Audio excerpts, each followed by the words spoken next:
তাইলে আমার মতো লোক ধানের শীষের একটা মার্কা নিয়ে গিয়ে এবং বিএনপি অফিস থেকে কারি কারি টাকা নিয়ে গিয়ে আমি ভোট কিনে চলে আসবো? তো আমি তো হুন্ডা এবং গুন্ডা দিয়ে ইলেকশন প্রভাবিত করবো, আমি তো ফেয়ার ইলেকশন পাবো না।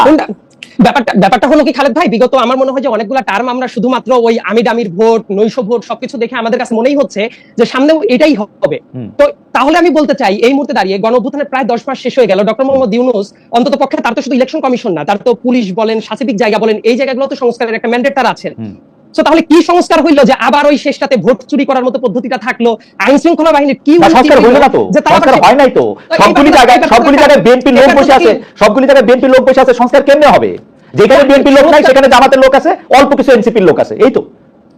তো প্রপোর্শনাল। আমার কথা যেটা আমি ওই আলাপে যাওয়ার আগে সবচেয়ে আগে একটা পয়েন্ট খুবই ক্লিয়ারলি বলতে চাই খালেদ ভাই, আপনি যখন বললেন যে প্রত্যেকটা জায়গায় বিএনপির লোকই বসে আছে, আমি একেবারে থিওরিটিক্যাল ভাবে যদি চলে যাই, এই আলোচনাটা আমার কাছে মনে হয় যে একটু প্রবলেমেটিক এই কারণে, ডক্টর মোহাম্মদ ইউনূস যখন ক্ষমতায় এসে বসেন উনি খুব ক্লিয়ারলি বলেছিলেন যে তার নিয়োগকর্তা হলো ছাত্ররা।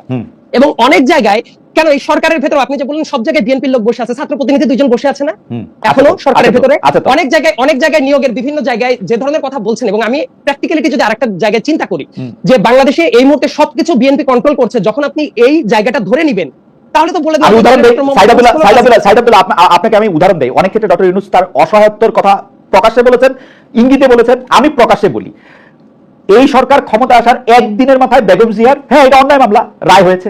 2 নম্বর ক্ষেত্রে তারেক রহমান সাহেবের বিরুদ্ধে যতগুলি মামলা হয়েছিল সবগুলি মামলা ইন অ্যাবসেন্সিয়া খালাস হয়েছে, কিন্তু ইন অ্যাবসেন্সিয়া তার পক্ষে তিনি রায় পেয়েছেন। তিনি এখনো বিদেশে বসে আছেন, তিনি ইন অ্যাবসেন্সিয়া রায় পেয়েছেন আগের রায়ের প্রতি অনাস্থা, আগের আদালতের প্রতি অনাস্থা প্রকাশ করে। এটা মানে খুব কমন ঘটনা না, কিন্তু আপনি আইনের ছাত্র, আপনি জানেন।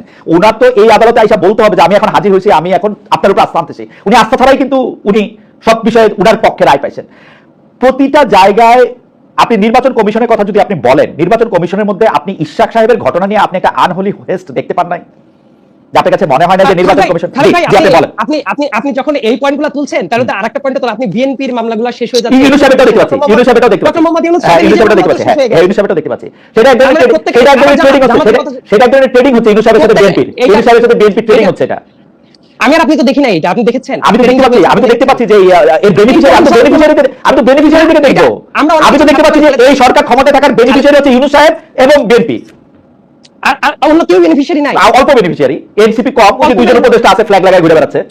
আচ্ছা এটা আবার একটা ঘটনাও আছে, ধরেন যে বিভিন্ন জায়গায় তাদের যে স্টেকের সংখ্যাটা, বাংলাদেশে তো অতীতে মোটা দাগে তো 2টা দলই ছিল, জামাত ছিল, এনসিপি নতুন দল, তাদের সংখ্যার অনুপাতে দেখা যাবে যে তারা ওই পরিমাণ বেনিফিটটা পাচ্ছে। আপনি তো একদিন এসে যদি বলেন এই মুহূর্তে আওয়ামী লীগ নাই, তাহলে বিএনপিও কোথাও থাকবে না, এর মিনিং হলো তাহলে ওই জায়গাগুলোতে কারা থাকবে? এই বেনিফিটের প্রশ্নটা যখন আপনি করলেন, এর মিনিংটা হলো ইউনূস সাহেবও বেনিফিট নিচ্ছেন, বিএনপিরও যদি কথা বলেন আছে, জামাত বলেন জামাত বেনিফিট পাচ্ছে না। তার বাইরে তো জনগণ আছে ভাই, যারা বিএনপি, জনগণ তো অবশ্যই আছে, কিন্তু এককেন্দ্রিক ভাবে আমার মনে হয় যে ওইভাবে বলাটা আসলে খুব একটা সমীচীন হলো কিনা আমার একটু সন্দেহ লাগছে। প্রত্যেকেই এই জায়গাটা আসার জায়গাটা ছিল, কিন্তু একটা দল বেনিফিট পাচ্ছে, সব জায়গায় বসে আছে, এই কথাটা আমার মনে হয় যে মানে কারেক্ট। আচ্ছা আমি একটু কারেক্ট করি, আমাকে একটা দল বেশিরভাগ ভালো জায়গায় বসে আছে এবং বেশিরভাগ বেনিফিট পাচ্ছে।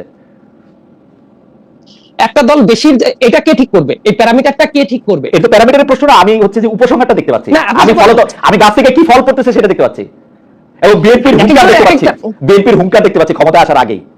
হুঙ্কার আরো অনেকেরই দেখতে পাচ্ছেন। হুঙ্কার যে ছাত্রটা বিশ্ববিদ্যালয়ের হলে ছিল, সেই ছাত্রটা মানে বিশ্ববিদ্যালয়ের হল থেকে বের হয়ে গিয়ে এখন এত বেশি পাওয়ার দেখাচ্ছে বিভিন্ন জায়গায়, এই চিত্রটাও তো দেখেছেন। তার মানে হলো তার পাওয়ার তো রক্তে কিনা, সাইদ আব্দুল্লাহ তার পাওয়ার তো রক্তে কিনা। তো আপনার কি মনে হয় যে বিএনপির পাওয়ারটা দূরে এসে জুড়ে বসা? না, অ্যাবসলিউটলি নো খালেদ ভাই, এটা টোটালি অপোজ করার মতো একটা জায়গা। ওই এসে জুড়ে বসা যখন আপনি আপনি বিশ্বাস করেন খালেদ ভাই, আপনি এটা বিশ্বাস করেন? আমার বিশ্বাস করতে আপনি বাদ দেন, আমার বিশ্বাস করতে বাদ দেন খালেদ ভাই, আমার বিশ্বাস করতে আমি অত্যন্ত রেসপেক্টফুল আমি বলছি, আপনিই তো বললেন এটা উড়ে এসে জুড়ে বসে। আচ্ছা এটাকে আমি উদ্ধৃতি চিহ্নের মধ্যে দিলাম যে কেউ কেউ বলছে, কেউ কিন্তু এনসিপির বা যে ছাত্রের কথা আপনি, ছাত্রছাত্রীর কথা আপনি বলতেছেন, তার যে অধিকারটা আদায়ের জন্য যে সে রক্ত দিছে সেটা আমি চোখে দেখছি। বিএনপিটা আমি কানে শুনছি।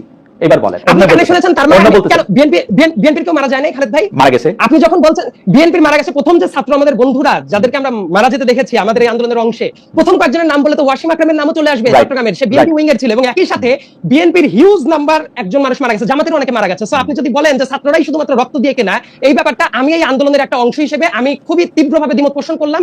এই জায়গায় রাজনৈতিক দল থেকে শুরু করে প্রত্যেকেরই খুব বড় রকমের স্টেক আছে। সো তাদের রক্তগুলো আমার মনে হয় যে সবার দেখা উচিত। খালেদ ভাই, যদি আমরা না দেখি তাহলে কি আমাদের বলতেই পারে? রাজনৈতিক দলগুলো কিন্তু না সাইদুল্লাহ, আপনি রাগ করেন না, এবং যারা বিএনপির সমর্থক আছে তারাও রাগ করেন না, কিন্তু আমি জিনিসটা যেভাবে দেখি সেভাবে আমি বলি যে রাজনৈতিক দলগুলির অংশগ্রহণ ছিল, কিন্তু বিএনপিকেও কিন্তু বারবার বলতে হয়েছে যে এটা একটা রাজনৈতিক আন্দোলন না, যাতে সব মানুষের আন্দোলন এটা হয়।